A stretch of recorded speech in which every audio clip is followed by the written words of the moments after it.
messieurs, bonsoir. Il est 20h sur les antennes de la télé Futur Média. C'est parti pour le sommaire de cette édition avec les enseignants de la FEDER dans les rues de Kaolack. Ils réclament le départ du ministre de l'Éducation nationale, entre autres. Pendant ce temps, un nouveau cadre syndical voit le jour. Il s'agit de l'intercadre syndical piloté par Mamadou Diouf de la CSA. Des centaines de retraités de Dakar-Bamako Ferroviaire rouges de colère. Ils réclament leur indemnité de départ à la retraite depuis 2016. Ils étaient en sit-in ce matin. La réaction de la classe politique sur le jugement émis par les experts de l'Union européenne sur le fichier électoral qualifié de fiable. La paire s'en félicite. Pour le grand parti, les préoccupations de l'opposition vont au-delà du fichier électoral. Le procès de l'imam Dao renvoyé jusqu'au 14 mars prochain. Le président du tribunal a refusé la demande de liberté provisoire de 3 des co-accusés du présumé terroriste. Voilà le sommaire de cette édition. Dans quelques instants, le développement.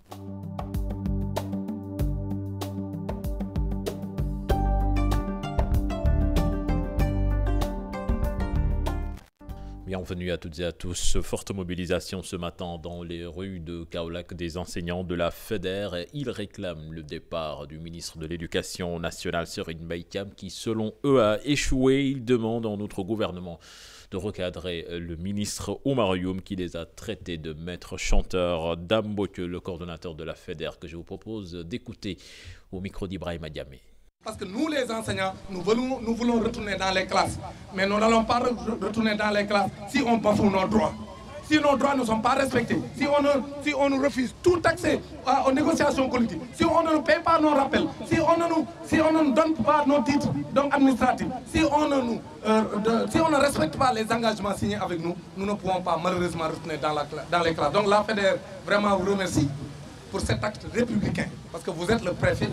Donc vous êtes l'autorité suprême dans la localité. Et donc quand on vous rencontre, c'est comme si on a rencontré le président de la République. Parce que vous, là où vous êtes, vous représentez le chef de l'État. Donc nous voulons que vous transmettiez ces doléances-là au chef de l'État pour qu'il comprenne que la FEDER ne sabote pas l'école, mais la FEDER demande tout simplement qu'on respecte les droits des enseignants. Je vous remercie, monsieur le préfet. Voilà, un dernier élément, monsieur le préfet. C'est que tous les enseignants aujourd'hui réclament le départ sans délai du gouvernement du ministre Serigne Mbaye Thiam si on veut avoir la stabilité dans le système éducatif. C'est un élément qui gêne. Depuis qu'il a été placé à la tête de ce département, le système est plongé dans l'abîme et le système s'enfonce. Il faut que Serigne Mbaye Thiam quitte le gouvernement pour que l'école publique retrouve sa stabilité. Nous vous chargeons, monsieur le préfet, de le dire à monsieur le président de la République. Et puis un nouveau cadre syndical voit le jour. L'intercadre de l'enseignement est mis sur pied pour unifier les forces syndicales. Mamadou Diouf, président d'honneur de la CSA, a piloté les démarches. Toutefois, les syndicats dits représentatifs n'ont pas encore répondu à la main tendue. Aminata Mbaresso, Pape Sangone Baye. La tenue des élections de représentativité n'a pas permis de taire les contradictions entre syndicats de l'enseignement. L'intercadre reconnaît tous les droits dévolus aux syndicats représentatifs qui, à l'issue de ces élections, donc, ont eu un taux de 10% et plus. Donc ça, c'est un acquis sur lequel on n'a rien à dire. Ils ont des prérogatives pour tout ce qui est structure permanente de consultation, de concertation et même de négociation. Ils y sont de droit. Il y en a, c'est eux exclusivement, nous ne contestons pas ça. Mais maintenant, ce qui est inadmissible, c'est que le gouvernement profite de ces élections-là pour, disons, complètement ignorer les autres syndicats. L'intercadre de l'enseignement, une coalition nouvelle qui veut que les syndicats d'enseignants parlent d'une même voix. Comment peut-on faire la paix, appeler au dialogue pour la paix dans le système, la paix sociale dans le système scolaire, en excluant des syndicats? Ça, c'est ça le problème. Il y a des points sur lesquels il n'est pas admissible qu'on écarte les syndicats qui ont le droit à qui ont eu un récépissé. Il y a d'autres, les élections, à partir des élections, on leur reconnaît des droits particuliers. Ce cadre veut également participer à la table d'une négociation. Les syndicats sortis vainqueurs des élections de représentativité n'ont pas encore répondu à l'appel de l'intercadre de l'enseignement. Les syndicalistes de l'hôpital régional de Saint-Louis ont encore repris les séries de sit-in. Ils réclament la lumière sur les 845 millions de francs CFA de la Banque mondiale, la réhabilitation complète et la disponibilité des médicaments de la pharmacie. Abdoul Ndongo, leur porte-parole, que je vous propose d'écouter au micro de Seynou Diop et Habib Sek. Cette situation, nous ne la comprenons pas parce que simplement l'État a fait des efforts. Par le biais de la Banque mondiale, l'État a négocié et a obtenu un financement de 844 millions qui devait quand même servir pour un investissement. Malheureusement, depuis que cet investissement est arrivé, on a comme l'impression que l'hôpital est en train de reculer. Et on se pose des questions. Pour vous donner un exemple, pour ce qui concerne la réhabilitation de l'hôpital, 200 millions avaient été budgétisés. En lieu et place, le marché a été lancé et même gagné, soumissionné et gagné. Mais à notre grande surprise, le directeur, de son plein gré, se lève pour casser le marché. Peut-être jusque-là, ce n'est pas grave. Mais ce qui est grave et surprenant, c'est qu'en lieu et place d'une réhabilitation, on se rend compte qu'il est en train de peindre l'hôpital. Il avait donné un alibi, mais cet alibi-là ne tient pas. Donc ce que nous voulons aujourd'hui, c'est que le marché soit lancé, soumissionné, et que celui qui gagne, qu'il gagne, et que la réhabilitation soit démarrée. Heureusement, aujourd'hui, au niveau de la pharmacie, il n'y a presque même pas de gants, encore moins de seringues. Et ça, c'est une situation quand même lamentable. Et donc nous appelons vraiment l'attention des hautes autorités pour qu'ils quand même viennent en secours à l'hôpital. Nous allons dans la région de Thiès à présent où des centaines de retraités de Dakar-Bamako au ferroviaire réclament leur indemnité de départ à la retraite depuis 2016. Ils ont tenu en sit-in à la cité ouvrière pour manifester leur colère. Compte rendu signé Charanta Diop et Seylatir. Les cheminots retraités de ex-Transrail réclament leur indemnité de départ à la retraite. Ces ex-agents de Dakar-Bamako ferroviaire se sont réunis à la cité ouvrière pour décrire les maux dont ils souffrent. Nos revendications portent sur le paiement de nos indemnités de départ à la retraite qui ont été arrêtés d'être payés depuis mars 2016. Actuellement, nous sommes plus de 100 personnes. Et ce n'est pas des revendications qui se font dans l'air, mais c'est des dus que nous réclamons. Parce qu'après avoir cotisé pendant 42 ans, ceux qui sont partis avant étaient payés un mois après la retraite. Pourquoi? Pour finir leur maison, au moins faire goûter à leurs enfants le goût d'avoir une maison. Les retraités de Dakar-Bamako ferroviaire appellent les autres travailleurs à se lever comme un seul homme pour revendiquer un misère. Ils annoncent la tenue prochaine d'une assemblée générale qui regroupera l'ensemble des travailleurs de Dakar-Bamako ferroviaire et les retraités. Et nous serons soutenus par ces garçons qui demain viendront nous rejoindre. Et là, c'est une bombe sociale qu'il faut désamorcer tout de suite. Demain, la chose commence à s'enfler et prendre des proportions qu'on ne peut pas mesurer. Le secrétaire général de cette rail affilié à l'UNSAS est venu soutenir les retraités. Nous n'attendons pas l'agent judiciaire de l'État. Il nous parle qu'il veut refaire le chemin de fer. On ne peut pas refaire les chemins de fer sans ces retraités. On ne peut pas refaire le chemin de fer sans payer leurs droits. Conscients de cette situation, les cheminots en activité ont décidé de s'impliquer dans la lutte. Et puis 24 travailleurs de Wari en CDI menacés de licenciement. Ils se sont constitués en collectif pour faire face à la presse. Ces employés parlent de licenciement abusif et rejettent l'offre de l'employeur qui leur propose en bonus de 3 mois. Compte rendu de cette conférence de presse signée Fatidien et Modou Diop. Leurs outils de travail bloqués, des congés forcés, 24 travailleurs de Wari, tous en CDI, menacés de licenciement. Tout est parti le 15 janvier dernier. Il s'agissait d'une information allant dans le sens d'une réorganisation, d'une structuration et d'une fusion de postes pouvant aboutir à une négociation à l'amiable. C'est les termes qui ont été évoqués dans les notes d'information respectives qu'on a reçues. Et il était question par la suite, tout bonnement, en bonne et bonne due forme, de nous faire part de nos protocoles. L'employeur propose 3 mois de bonus. Madiké Dramé et ses collègues sont catégoriques. Pas question d'accepter cette offre. À un moment donné, nos protocoles ont atterri à l'inspection du travail, sans au préalable qu'on nous les présente dans les locaux de Wari. On s'est constitué en collectif pour faire une contre-proposition. On a objecté un refus devant l'inspecteur de travail Et on a fait une contre-proposition en disant que sur ce point-là, on veut 24 mois. Ils ne sont pas seuls dans ce combat. À leur côté, la CNTS-FC, l'honorable député Cheikh Oumar Sy. J'interpelle ici les députés actuels de l'Assemblée nationale, surtout ceux de la commission communication et culture dont le président est Mamadou Lamine Diallo, pour qu'ils se saisissent de ce dossier-là. Parce que depuis quelques années quand même, on constate, ce n'est pas la première fois, avec la Sonatel, avec Expresso, avec Tigo, qu'il y a des licenciements abusifs. Pour se séparer d'un travailleur, pour départ négocié, il faut s'asseoir autour d'une table avec ce travailleur et son syndicat. Nous avons de fait ce mandat d'assister le collectif des 24 travailleurs menacés de licenciements abusifs.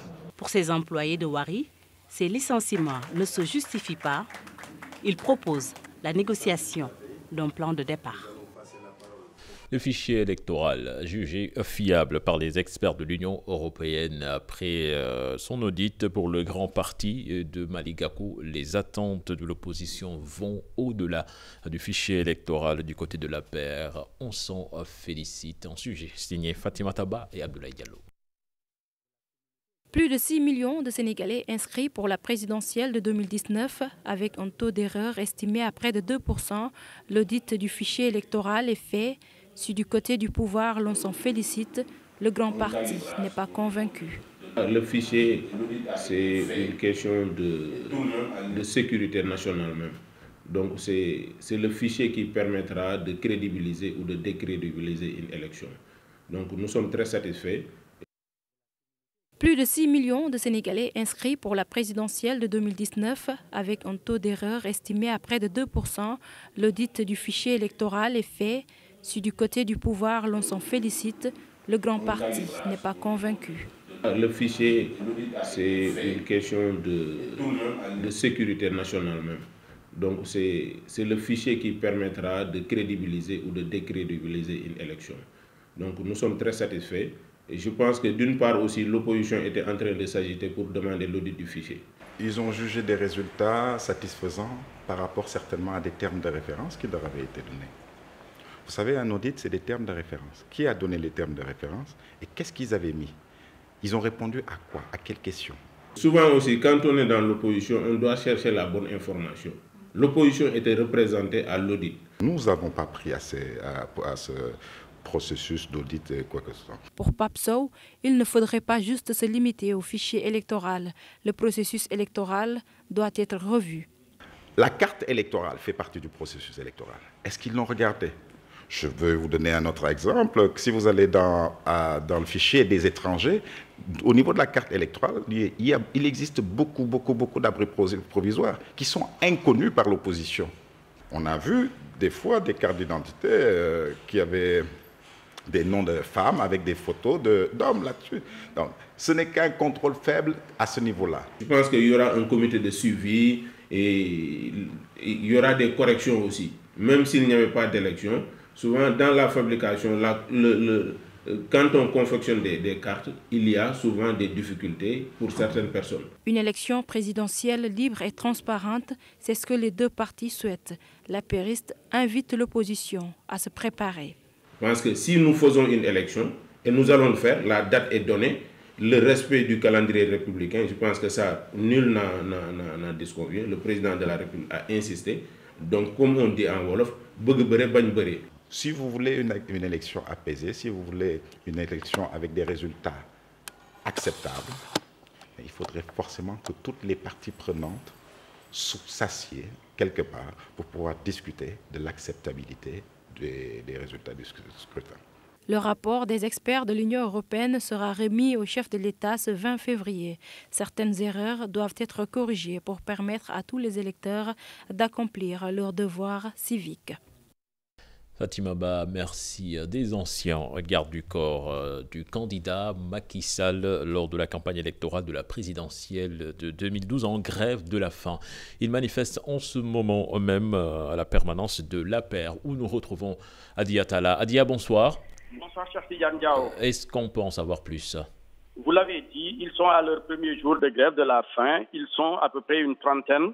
Ils se nomment leurs sobriquets, c'est les marrons du feu. Ils déclarent tous avoir servi le président Macky Sall. Alors, jadis candidat à la présidentielle de 2012 durant toute la campagne électorale en assurant sa sécurité et celle de ses collaborateurs. Certains sont couchés à même le sol, d'autres assis sur des chaises de fortune devant la permanence de l'APR 6 à Sacré-Cœur. Nous sommes avec Gérard Badiane, un des porte-parole du collectif. Gérard Badiane, vous êtes en direct de la TFM et qu'est-ce qui est à l'origine de ce qu'on appelle, de ce que vous venez d'observer aujourd'hui, un sit-in et même une grève de la faim? Au fait, nous manifestons le désarroi du fait qu'on n'a pas été pris au niveau de l'AIBD. On nous a laissé en rade. Et ce qui n'est pas normal. Parce que nous avons vécu au niveau de l'école Sédar Senghor, l'aéroport, 5 ans dans une précarité inouïe. C'est problématique. Ça fait 2 mois de cela, personne ne nous a rien dit. Nous sommes aux arrêts. Et nous vivons actuellement une situation indescriptible.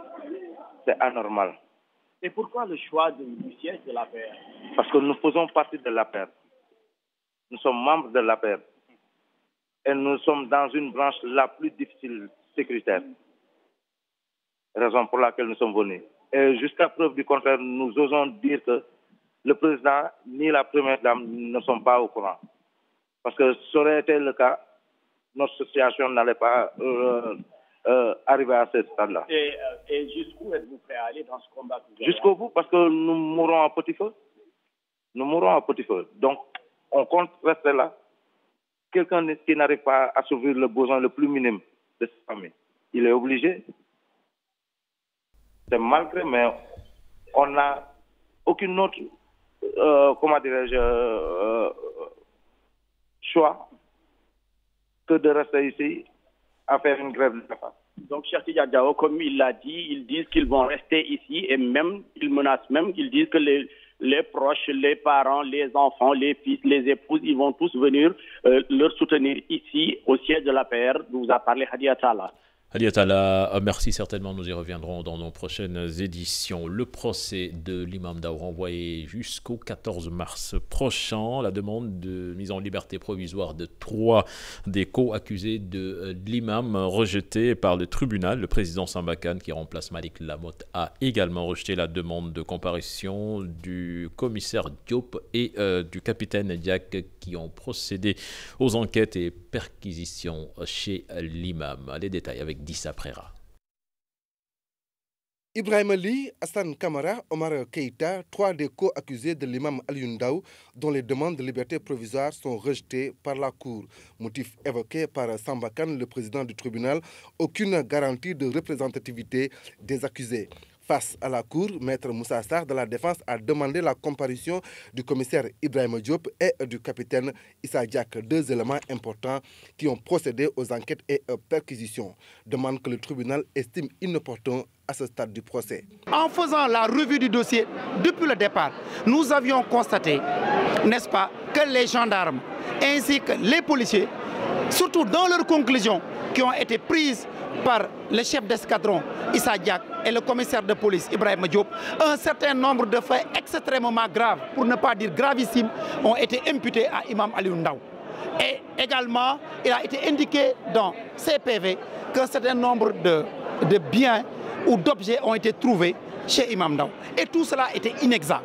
Donc nous voulions, devant le tribunal, entendre ces 2 forces de l'ordre, ces 2 officiers de police judiciaire, qu'ils disent sur quoi ils se sont basés pour prêter ces propos à Imam Ndao. Pour cette deuxième comparution, on constate une salle pleine. La couleur blanche de rigueur chez les partisans de l'imam Ndao. Calme et sérénité étaient les maîtres mots de ses proches qui sont venus le soutenir et qui continuent de proclamer l'innocence de l'imam.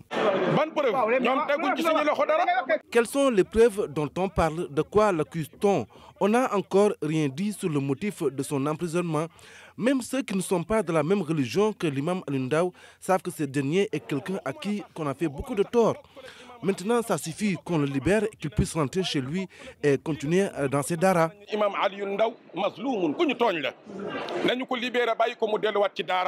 Le procès est renvoyé au 4 mars 2018. Ce sera la 3e fois que Imam Ndao et 31 de ses co-accusés, dont 3 femmes, feront encore face à Dame Justice.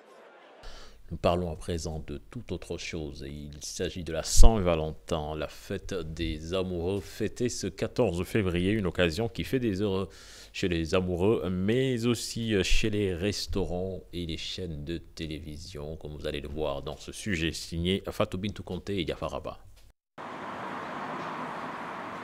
Les amoureux fêtent la Saint-Valentin ce mercredi. Le 14 février fait battre le cœur de ce restaurant. À cet effet, un menu spécial Saint-Valentin est concocté pour la clientèle. À chaque fois, à chaque fête de Saint-Valentin, nous préparons un menu spécial. Pour cette fête, le restaurant a concocté un très bon plat pour ses clients. Menu spécial pour les clients de la calebasse. La Saint-Valentin, c'est aussi une fête commerciale. Dans ce restaurant, il est prévu plus de 100 couverts réservés depuis longtemps, en plus des imprévus, pour dire qu'ils ont enregistré un pic de vente en ce jour. Pour ce jour, nous avons reçu beaucoup de commandes. Plus de 100 couverts ont été déjà réservés. Pour dire que durant la Saint-Valentin, on s'en sort bien. En tout cas, on ne se plaint pas. Les chaînes de télévision ne sont pas en reste. Les émissions de la journée sont à la couleur de la Saint-Valentin. La télévision Futur Média suit le rythme. Depuis ce matin, les programmes de la télé reflètent un peu cette fête. Donc, les couleurs, les émissions parlent de l'amour, la programmation musicale. Dans les éditions d'information aussi, on fait des reportages sur l'amour. Il y a l'esprit même, et je pense que même pour ce soir aussi, il y aura un plateau spécial. Il y aura un plateau cet après-midi en direct avec Boubacar Diallo. Et le soir, après le journal aussi, on a un plateau spécial avec Pape Cheikh Diallo et ses invités. Et au niveau commercial, la TFM a réalisé un important chiffre d'affaires car toutes les émissions ont été sponsorisées. La télé, quand même, c'est pas pour rien qu'on est numéro 1 au Sénégal. Donc je pense que tout ce qui est sponsor et potentiel sponsor, ils voient en cette télé une vitrine de communication. Donc effectivement, machallah, les émissions sont sponsorisées. Et c'est l'essentiel. C'est certes une fête pour les amoureux, la Saint-Valentin, où chacun essaie de faire plaisir à l'autre. Cependant, les restaurants comme les chaînes de télévision jouent avec les émotions pour s'assurer de bonnes ventes. Malgré le peu d'intérêt que suscite cet événement, pour certaines personnes, la Saint-Valentin est progressivement entrée dans nos mœurs. Aujourd'hui, elle est devenue très très populaire et chacun le fête à sa manière. Un micro-trottoir signé Fatou Bintou Conté et Diafaraba. Comme tout le monde le sait, c'est la fête des amoureux. Comme tout amoureux, chacun peut s'offrir une belle soirée. Les jours de fête, et quand on est en couple, on n'a pas forcément besoin de fixer un jour pour fêter l'amour. Même si ça a été décrété, on fait avec. Sinon, pour moi, tous les jours sont toutes les fêtes. Je ne crois pas à cette fête, elle ne m'apporte rien. Et puis, je crois qu'entre deux amoureux, on ne doit pas attendre ce jour pour le prouver. Parce qu'on a tendance à dire que l'amour pur et dur n'a pas de rupture. De toutes les façons, je compte appeler ma femme pour lui faire plaisir.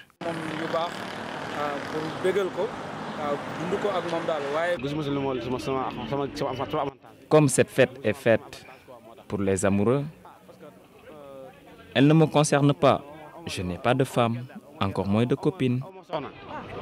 Parce que moi, j'ai bien avantage.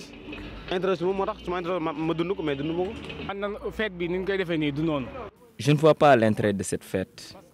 L'amour doit se prouver tous les jours. Pourquoi consacrer à l'amour un seul jour?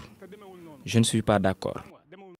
Le Sénégal doit dépasser l'artisanat de survie et faire dans l'artisanat d'entreprise, selon le directeur de l'Agence pour la promotion et le développement de l'artisanat. Et pour ce faire, il faut former les artisans dans la gestion financière. Actuellement, 100 d'entre eux sont en formation Amour, une manière de les aider à mieux gérer les fonds de l'entrepreneuriat rapide qui leur sont destinés. Les détails dans cette correspondance signée Abdourahmane Diallo et Mamadou Gueye.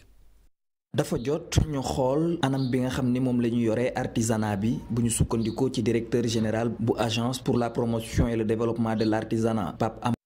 Il est temps de réformer le système et la gestion de l'artisanat selon le directeur général de l'agence pour la promotion et le développement de l'artisanat. Pape Amady Ndao veut que le Sénégal dépasse l'artisanat informel de survie. Les entreprises artisanales ont besoin, au préalable, d'avoir une gestion administrative et financière rigoureuse pour pouvoir être compétitives. Et c'est donc un intrant dans ce que nous sommes en train de dérouler, c'est-à-dire accompagner les artisans à quitter l'artisanat informel de survie pour aller vers l'artisanat d'entreprise qui doit épouser les exigences et les contours d'une entreprise moderne. Une centaine d'artisans du département de Mbour sont ciblés pour suivre une formation de 3 jours. Et au statut de ces sessions, en principe, ils seront à mesure de mettre en place leur comptabilité, de disposer également des outils donc pour bien gérer et bien administrer leur entreprise. Et d'être en mesure également de mettre au point leur plan d'affaires, c'est-à-dire les business plans, grâce auxquels ils pourraient donc accéder au financement auprès des établissements de crédit que sont les banques, les institutions de microfinance. Et le suivi de cette formation est assuré par les différentes chambres de commerce. On a une commission dans toutes les chambres de métiers qui se consacre au suivi. Donc on vérifie les papiers, la gestion et autres. Et si toutefois l'artisan est sur le bon chemin, on l'encourage. Et s'il dévie, on le rectifie. L'autre objectif recherché aussi, c'est de permettre aux artisans bénéficiaires des fonds d'artisanat de pouvoir bien gérer cet argent. Et puis situé à la frontière entre le Sénégal et la Guinée-Bissau, les religieux de Médina El Hadj veulent moins de tracasseries dans les postes de sécurité et de douane. Ils réclament le soutien de l'État du Sénégal pour l'achèvement de la construction de leur mosquée et l'amélioration de la mobilité dans la commune. Les détails dans cette correspondance signée Abdoulaye Diallo. Des fidèles musulmans du sud du pays sollicitent un allègement du contrôle au niveau des postes de sécurité et de douane à l'occasion des cérémonies religieuses. Nos cérémonies religieuses, nous demandons à l'État de nous prêter, même si c'est 3 jours. On n'a pas dit qu'il ne faut pas qu'on fasse de contrôle, parce que parfois il y a des bandits qui essaient de chercher des opportunités pour pouvoir détruire d'autres choses. Nous, on n'a pas dit qu'il n'y aura pas de contrôle. Mais quand même, quelqu'un qui te dit que moi je vais pour tel ziara, il faut le laisser passer. Et il y a certains talibés qui essaient des denrées alimentaires pour le marabout. Il faut alléger le contrôle. Cette déclaration a été faite à l'occasion de la ziara annuelle de Médina El Hadj. Les religieux de cette cité réclament leur part des largesses de l'État du Sénégal pour achever la construction de leur mosquée et améliorer la mobilité dans la commune de Médina El Hadj et de ses environnants. Nous, membres de la famille de El Hadj Ali Thiam, invitons le président de la République à avoir un œil sur la cité religieuse de Médina El Hadj. Notre localité a été créée en 1918. Cette année, nous vivons le premier centenaire de la cité. Notre ziara annuelle est à sa 83e édition. Nous prions le président de la République de nous aider à améliorer les conditions de séjour des fidèles lors de notre ziara, en commençant par le désenclavement de notre cité par une route, l'achèvement des travaux de notre mosquée qui est en chantier depuis plus de 3 ans et un centre d'accueil des fidèles musulmans. C'est tout l'état de la route. L'année passée, j'avais déploré et cette année aussi, je vais déplorer les problèmes de la route. Vraiment, nous demandons à l'État de nous appuyer. Et Médina El Hadj aussi fait partie des lieux de l'islam. Donc nous demandons au président de la République de mettre l'œil sur Médina El Hadj. La délégation gouvernementale présente à la dite cérémonie était dirigée par le ministre de la Communication, des Télécommunications, des Postes et de l'économie numérique, Abdoulaye Bibi Baldé, qui a transmis le message du chef de l'État et sollicité des prières auprès du calife de Médina El Hadj, Thierno Aliou Thiam, pour une paix durable au Sénégal et que le prochain hivernage soit plus abondant que le précédent. L'actualité internationale à présent qui nous mène au Burundi, en Israël et en Afrique du Sud, où le président Jacob Zuma tient encore tête à son parti, l'ANC, qu'il appelle à démissionner. Le chef de l'État sud-africain qualifie en justice la demande de ses camarades de parti. Daniel Diouf. Jacob Zuma n'a pas annoncé sa démission comme attendu. Il maintient n'avoir rien fait de mal. Il l'a répété en direct à la télévision nationale ce mercredi. Le chef de l'État sud-africain juge injuste l'appel de son parti à démissionner. Il affirme que ceux qui appellent à sa démission n'ont jamais donné leur raison. Aucune procédure de l'ANC n'est suivie selon lui. Ces propos interviennent alors que ce matin, l'ANC a déposé une motion de défiance contre lui qui pourrait être votée par les députés de son camp ce jeudi au Parlement. Autre personnalité inquiétée, le Premier ministre israélien Benjamin Netanyahou. La police israélienne a recommandé à la justice mardi de l'inculper pour corruption, fraude et abus de confiance. Il clame son innocence et exclut de démissionner. Après 11 ans de pouvoir, Benjamin Netanyahou est visé par de nombreuses enquêtes. Lors d'une intervention télévisée mardi soir, il a refusé les accusations dont il fait l'objet. Enfin, au Burundi, la police a menacé d'arrestation ceux qui font campagne pour le non au référendum constitutionnel très contesté. Il est prévu en mai. Il pourrait permettre au président Pierre Nkurunziza de rester au pouvoir jusqu'en 2034. Ils sont déjà 4 élèves et un professeur de collège arrêté lundi et mardi au nord. Ils passaient d'une maison à une autre pour appeler à voter non. Le gouvernement a lancé le 12 novembre une campagne d'explication autour de la réforme constitutionnelle, mais la campagne officielle ne commencera que 2 semaines avant le référendum. Et pourtant, selon l'opposition, des responsables du parti au pouvoir ont commencé à faire campagne pour le oui. Toute l'opposition burundaise est contre cette révision constitutionnelle. Elle estime qu'elle va signer la mort de l'accord de paix signé en 2000 à Arusha, en Tanzanie. L'accord avait ouvert la voie à la fin de la guerre civile de 1993 à 2006. Daniel Diouf, merci. C'était le dernier élément de ce journal. Prochain rendez-vous pour l'information, ce sera à 0h avec le tout en images. Excellente suite de programme en compagnie de la TFM. Au revoir.